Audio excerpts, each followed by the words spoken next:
Hey, V equals IR, what's up? It's the Culture Detective here, investigating your favorite albums. And today, I'm going to do an album review on the latest Deftones album, Ohms.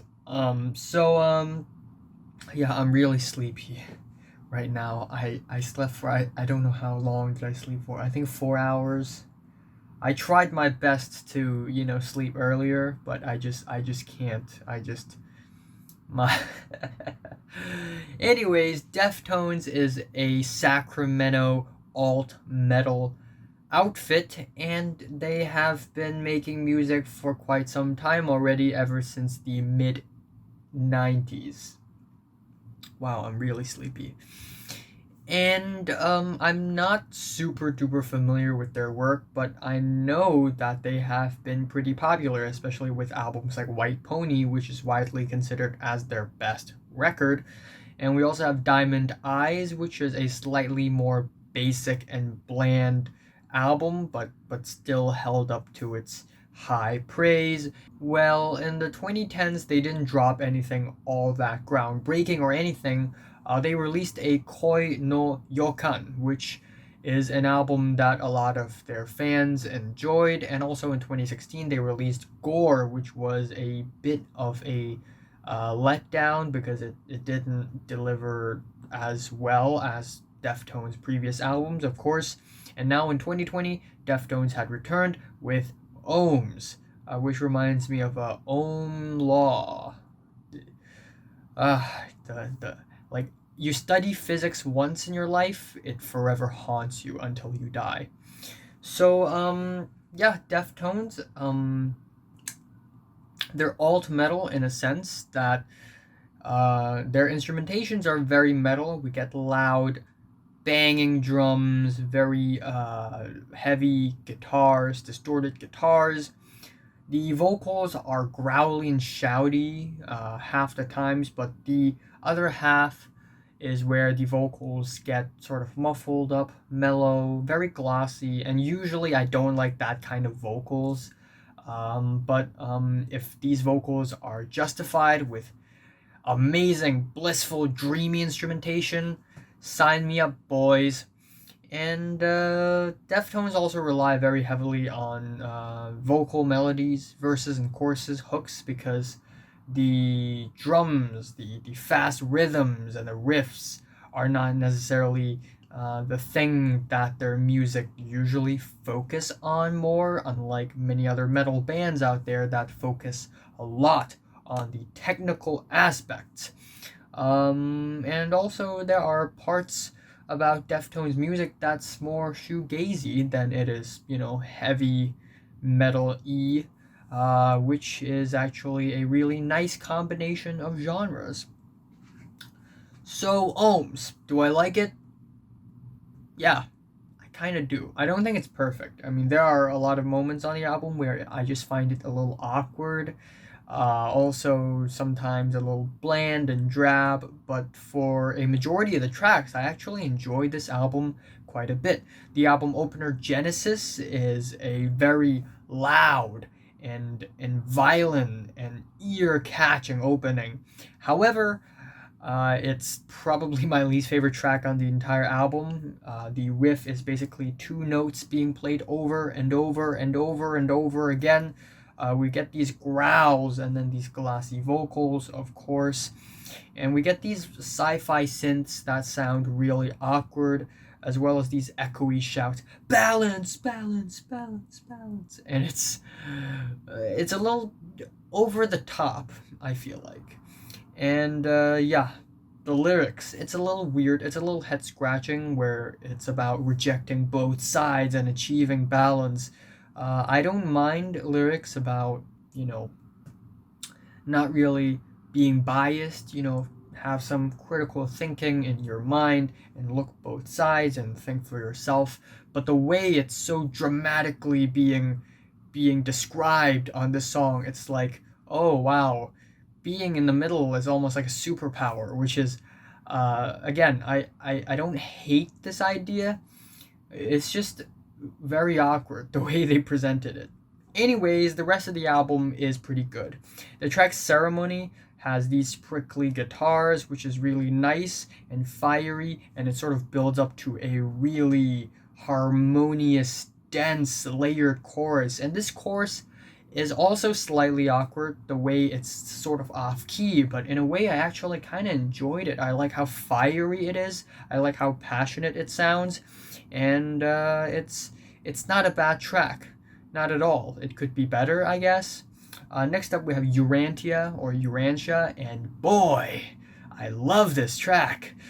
This is like a catchy 2000s alt metal throwback track. The verses are infectious, in my opinion, and the chorus of this thing, with the dramatic delivery, is incredibly amazing. I'm losing it to all these erased recordings arranged differently. It's all very catchy, in my opinion. I know I didn't get the lyrics right. I kind of forgot the last bit. Anyways, I also really like the stuttery guitars of the track, which gives the track a lot of momentum and energy. The track is also a bit of a mid-paced, moody alt metal track, which works really well. They don't have to create something super fast and noisy in order to make something engaging and compelling. The fourth track, Error, is also pretty good, with sour shots of guitars, which don't sound annoying or obnoxious to me at all. In fact, I think it gives the track so much more texture and personality, and I like that. I love the organic banging drums. The mellow, glossy vocals are complemented really well with the incredibly dreamy chorus that just soars sky high. It's really good. Next up, we have The Spells of Mathematics, which is it's just okay. It's just an okay song. The moaning of this track sounds pretty directionless, pretty aimless. The ghostly droning guitars feel kind of out of place, and overall the track doesn't have much progression, even though I still think as far as the technical aspects go, it's not that bad at all.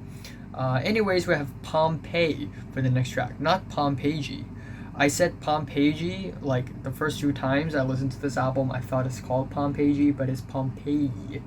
Anyways, this track is another really solid and consistent track. The verses are very skeletal and moody and ballad-esque, and then we have the chorus, which is just incredibly wild, bold, dramatic. We have lyrics that's really thought-provoking.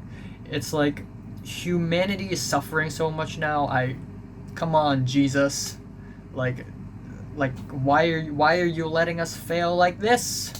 Like, Jesus Christ, watching humans fail. Like what are you doing? And again, I can't say I entirely agree or disagree with the ideas of the lyrics, but from an artistic standpoint, it's a really interesting way to take things. And consider things, really. The Link is Dead. This Link is Dead. Starts off with a bed of soft synths, which is just okay, and then we get the verses, which are incredibly raw and abrasive, and the band sort of uses this rawness and abrasion to their advantage to make the track sound dirtier and a little bit more rough around the edges, which is fantastic. The choruses feature these chord progressions, which sound disorienting and, again, slightly dreamy, which I always like. And then afterwards we have Radiant City, which is a pretty typical Deftones track at first, with a very dramatic flair, of course.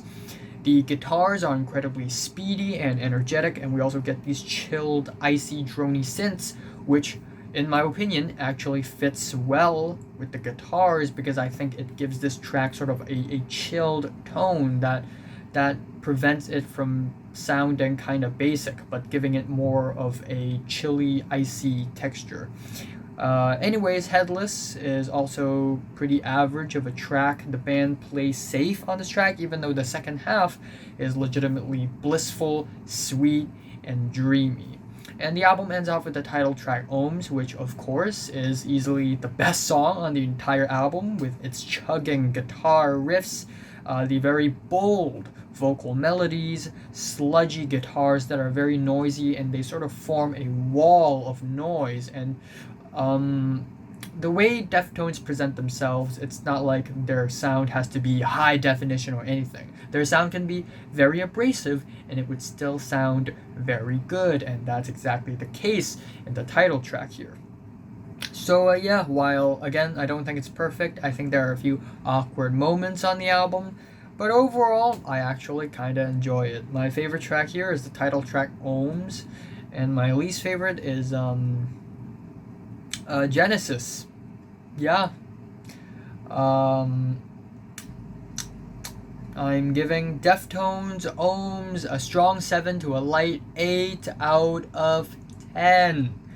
So, have you listened to the latest Deftones album, Ohms, from 1 to 10? How much did you rate it? Like and subscribe if you want more. And thanks for watching. I will review Sevdaliza's Shabrang, and then Sufjan Stevens' The Ascension, and then by the end of this month, Clipping album. Yes. Maybe I'll review another album. I'm kind of not interested, but maybe I'm gonna review 21 Savage and Metro Boomin's latest tape. I don't know. Thanks for watching.